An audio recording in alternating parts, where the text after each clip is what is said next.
I failed as a TV commercial director. I had the dream, I had the opportunity, I had the talent, but still I failed. And who's to blame? Surprise, surprise, it's me, only me. My last video was a little bit unstructured, there was no organization, it was really hard to follow my ideas. I'll try to do that differently in this video. First, I'm gonna give you a context so you understand my situation, where I'm coming from, and what was happening. And then I'm going to explain all of the mistakes that I've been committing, so for you to not commit the same mistakes. You might even say at some points, that's not a real mistake. I'm just sharing how I feel it, what I felt in my life, and how it affected my way to become a director, and ultimately why I failed.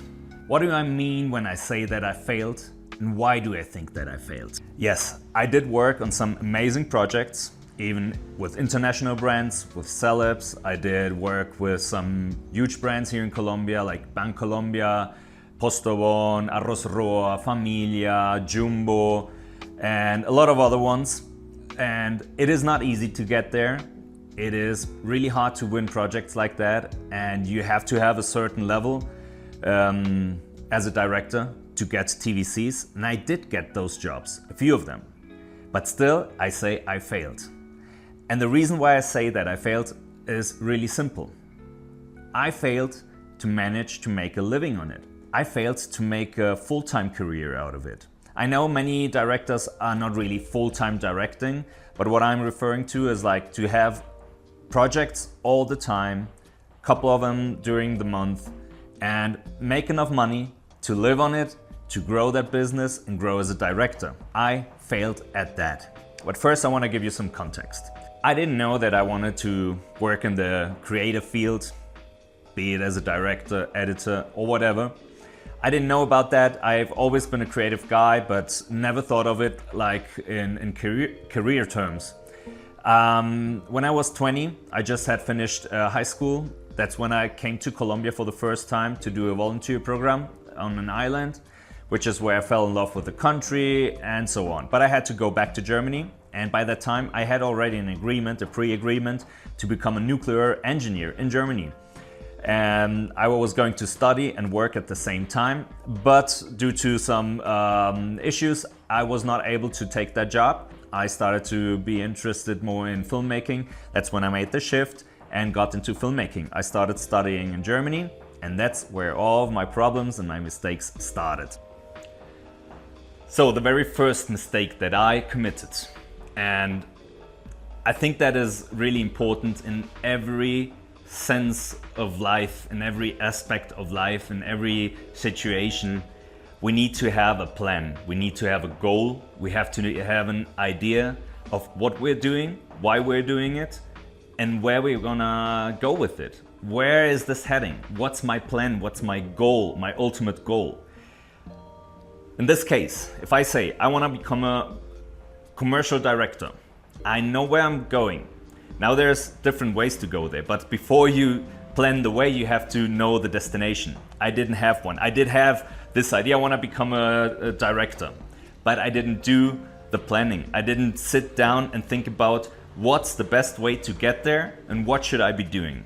It's even worse. I did not only not do that, but I just didn't do it for years. And I just lived into the day, getting what I got, trying something here, trying something there, but I did not do those actionable steps that I would have done if I had made a plan. I know that many times you start something and you have no clear idea of where this is going, but you have some sort of goal, you have some sort of expectation what you want to do with it, or you should at least have that.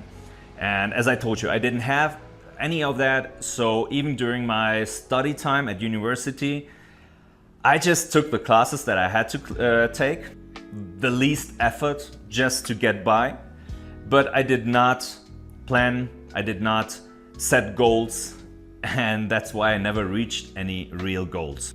My second big mistake was the lack of prioritizing. Many times I prioritized the wrong things over the really important things. I'll just give you a dumb example. There might have been somebody from my colleagues asking me to join a project no pay, just creating a passion project. But then there was also maybe my favorite soccer team playing, and I'd prefer to go to the stadium. I'd prefer to go out with friends. I'd prefer to do this and that than prioritizing and saying, no, now it's more important to do the work. And not only in those situations, in many situations, if there were to make a decision, I didn't really evaluate it, put it into balance. I just went with what I really wanted to do instead of what I needed to do. And that has been a pattern in my life for a long time. And it really cost me to understand that there's a lot of power in the word no. To say no to yourself, to say no to other people, to say no to projects, to say no to a lot of things that you might want to do. But when you start looking at it at the bigger picture, you notice it's not the time, it's not the place, and you should be doing something else. And sometimes it's really hard to say no to the things that you're passionate about. But when you start prioritizing, you will find that you'll have to do that a lot of times. Also, another mistake, and it goes really close with the first two ones, is the lack of focus. You have a plan, or you should have ideally a plan, goals, etc., and you should focus. When you focus on something, you give it the possibility to grow, because you're really focusing on one thing, you're working on one thing, you're growing one thing, instead of growing something a little bit here, growing something a little bit there. In my case, as a commercial director, they put us into boxes and shelves. What does that mean? There is commercial directors for any type of video you can imagine. You can focus on being a director for hair commercials, everything that's shampoo, everything that has to do with beauty and hair. Or generally, a beauty director. You direct everything that has to do with beauty products. You can be the director for children, anything that has to do with children products, families, where you have to direct babies, which is really hard. When you're already on a high level and there's a project that includes a baby, they are going to look for the director that has experience as a director with babies. Same thing with sports cars, luxury products, etc. So in the beginning, probably it's not the best to focus immediately, just do jobs, learn. But if you're sure already about where you want to go, what you want to focus on as a director, you should pursue that. So if I wanted to be a director for extreme sports, I will try to get the jobs that have fast cars, I don't know, Red Bull style jobs, Adidas, whatever, all of those things, sports, extreme sports, all of those things. And now, how do I get those jobs if I don't have anything on my show reel? You focus on that. And that was something my friend always told me, Theo, a good friend of mine, he's also a director. And he said, Thomas, stop doing all of those small jobs. They won't lead you anywhere. What you need to do is think about what you want to be, what kind of director, what kind of work you want to do. Take some money into your hand and produce that kind of video for yourself, for your show reel. And he has been telling me to do so for years, and I have never done that. I have not focused on that. I have not put the effort into it. I have not planned it. And so I just continued doing this job, that job, one job here, one job there, but there's no identity behind it. As a director, I didn't have an identity or a style or anything, and I didn't even know what I wanted to pursue. And that's something, if I were to start over again, which I will, I don't know when, in a few months, maybe next year, in 2 years, I want to try it again to become a director. But one of the first things that I'll do is produce, not a lot, maybe 2, 3 really well-made commercials, spec commercials, with my own money, but do it the way I want to do it, show all of my talent in that video. That should be enough to get the attention and to show people what you're capable of. And that could help much more than small projects that have no identity, no style, where you cannot really show the world what you're made of. So very important, very important, at least in my field of work. If you want to see results in a certain field, you have to focus on that. I said no to a bunch of things in January last year. One of them was directing commercials, filmmaking, and a lot of other stuff. I said no to it in order to focus on editing. And then all of a sudden, when I started editing work with clients, etc., other people came and said, "Hey Thomas, I've got this commercial, I've got this and that." And that was when I started focusing, and I had to say no, because I was growing something and that was my priority. If I had not focused on editing the last year, today I would not have the clients and the work that I do. But it took me many years to understand that it's really important to focus. You can't do all of it at once. You only have so much time. So evaluate, prioritize, and focus on what you should really be doing. Mistake number 4, the lack of effort and being too comfortable. I don't think I was lazy. I just think I didn't have the focus. I didn't have a plan. I didn't know what I was doing. And I was like, and during a long time, it was like, you could even tell me straight to the face and I still wouldn't understand. It was a key moment when I understood all of my mistakes and when I started working on them. I don't know why I didn't start doing that earlier. I won't go into that now. But what I did realize is that I was way too comfortable. We had an income which was covering most of the things.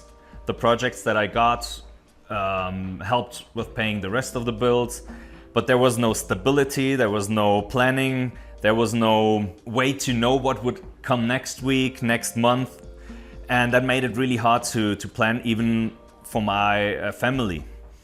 And problem is, I did already see the problems, but I didn't feel them yet. I was still way too comfortable. I was in my comfort zone, and thus I didn't have the necessity to put more effort into it.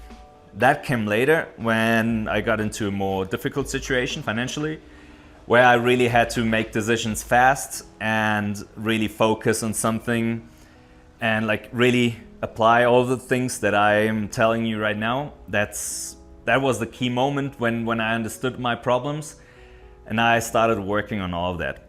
And one of those things was put in the effort. I have not put the effort into many things that I started, that I wanted to do, but like many things in my life, I have started something and then not finished it. Why? Because I didn't put the effort in it. When I was studying, many of my colleagues did so many private projects, personal and passion projects, but I was sitting at home watching soccer, playing FIFA, I don't know, doing everything else but working on my career. I had many excuses. Oh, I can't go to this project because it's so far away. I don't have transportation. I don't have time. I don't have this and that. I just didn't want to commit. I just didn't want to put in the effort. And I missed a lot of opportunities to grow at my craft, to grow in networking, to grow in my knowledge, just because I was too comfortable. This comfort zone and being comfortable really led to me being very passive in all the things that I did. When I got a project, I did put in the effort. I always gave my best, but the rest, like the secondary things, networking, passion projects, investing, all of that, I just didn't do it. So here's the thing, put in the effort. Do it now so you can have the results later. Mistake number 5 was not respecting the process. I don't know if you have heard that phrase. There's even a podcast that I like very much. Respect the process. What does that mean? Respecting the process means that whatever you do, there are steps you have to take, steps of the process that are necessary to take them, because you have to learn, you have to get experience, you have to grow. And you do not grow by just getting all the information to your head and to your brain and then all of a sudden you know it all. No, you have to apply it, you have to learn, And especially on the set and in filmmaking, there's hierarchies. And normally the normal process is start down the ladder and climb up, climb up, climb up, climb up. But I didn't want to do that. I said, if there's a way to have shortcuts to get there faster, I'll do that. And I took shortcuts all the time. I took shortcuts, I will not go into details, but whenever there was 5 steps to do, I tried to do it in 2 steps. It brought me closer to becoming a commercial director. I did get my jobs and all of that from time to time. But even on set, even when I was working, I noticed, dang, there's so much stuff that I don't feel really comfortable with. I don't feel secure with it. I don't feel safe doing them. I don't know if I'm an imposter. I feel like I don't know what I'm doing. That was because of the lack of experience. I was very, very afraid of touching every technical thing. Anything technical, I was afraid of it. I always said, I'm not the technical guy. I'll have to direct just in another way without knowing anything about cameras, without knowing anything else about technical aspects, just the creative stuff. Many times I was told, you can do that, but it's always best for you to know also the other stuff. But I was listening to that, only took half of it. It was like, it's possible. Okay, it's possible. Yeah, it's better, but if it's possible, I'll go that way. And after a long time, it happened so many times over and over again that I felt like if only I had gone the small steps without the shortcutting, doing the dirty work, doing the small work, and just learning step by step. Today, I'd be a much better professional, I'd be much more experienced, and I'm pretty sure I'd have a better network, I'd be better known, and I'd have much more work today as a director.